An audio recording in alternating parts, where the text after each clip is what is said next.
Ho'oponopono, everyone. Pleasure meeting you again. I'm so happy to deliver this message for you. This is my supreme philosophy for fitness and economic health.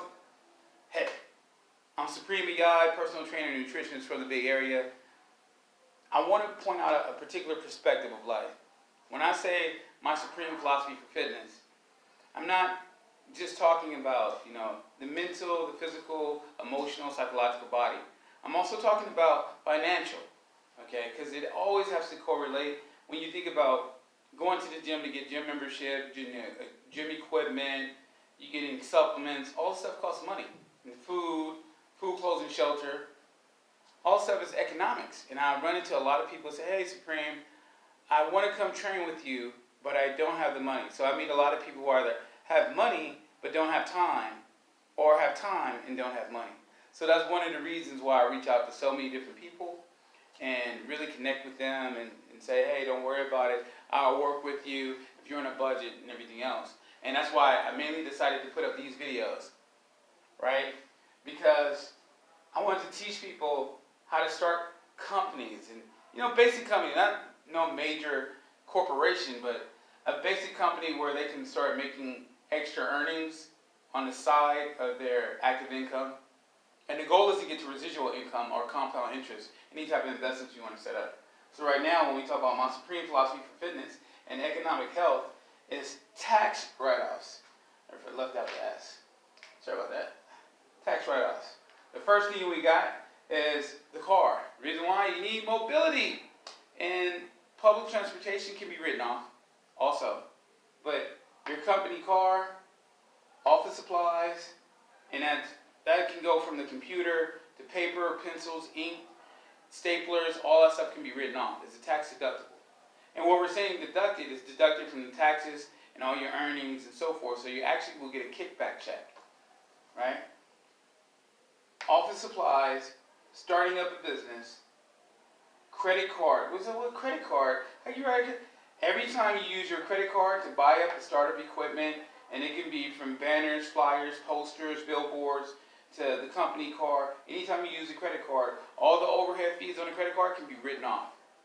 See? Isn't that good news? It's the simple rule of thumb that he who makes the goal or possesses the goal makes up all the rules. So this is a style of, in a sense, the rich becoming richer because everything that they buy, they can write off, they can deduct. And they'll get more than 50% back. They'll get like 85% back. So it's kind of hard to go broke or be poor if you're always rotating your money into circulation. We're using your credit card to do the startup, to do the office, to buy the company car, to use the cell phone to make business calls. Utilities, gas, electricity, everything written off because when you're at a business meeting and you're on a computer, you're on a cell phone, you're using up electricity, right? And then you're also getting some water when you're thirsty, or you're going to a meeting and you got to bring some water for your company that you're being a great host to.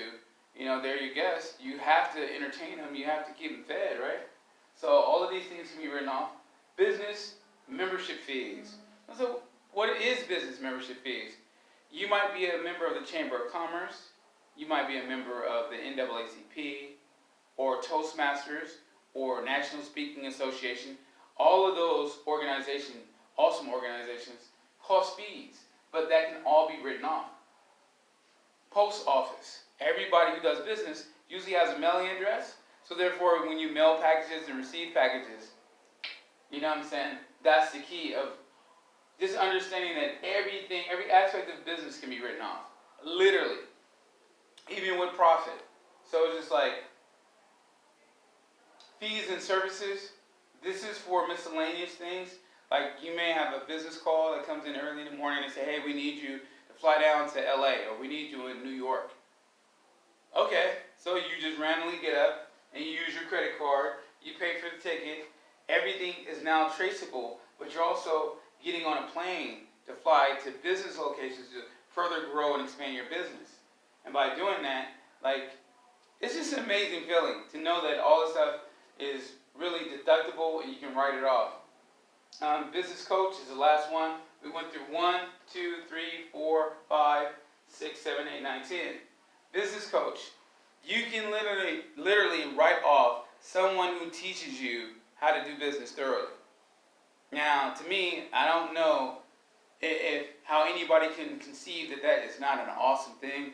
That is really like quintessential in doing business, is understanding this, that tax write-offs, that all these things can be written off to further grow your business. So you're taking X amount of dollars plus time, right?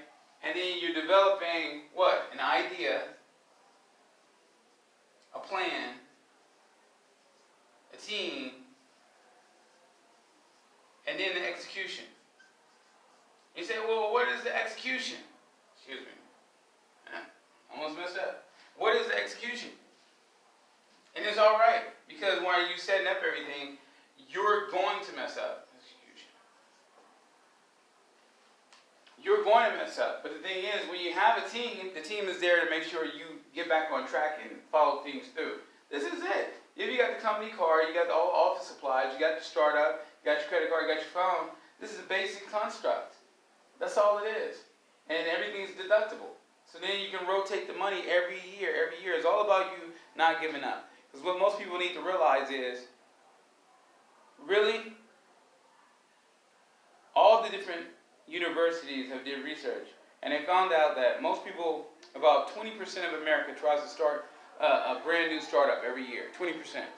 And out of that 20%, 75% of them fail in that first year, because they look at all the overwhelming details they got to go into the infrastructure and the planning, and then they get overwhelmed, and then they stop. The second year, 50% of that 25%, they give up. By the time you get to the fourth to the fifth year, it's like 77% left. And they actually follow through and open up. They wake up early, open up shop, and then they close late. And take the satchel straight to the bank and deposit. And then do the same process over and over again. Well, this is pretty awesome. I like it. But what is better is, after they make it from that fourth to fifth year, is learning how to really expand the team. Because it's really going to be quintessential about the team, because the more people that you have involved, it's being inclusive, it's community-based. So that actually gives you more time to be with your family, or to be with yourself, whichever you prefer. But my thing, I'm a family person, so it's all about being with family, and a bigger team allows you to do that, and it allows for bigger growth. So with that being said, remember this is the game. I'm Supreme Yai. I love you guys. Ho'opono. Just keep watching. Okay.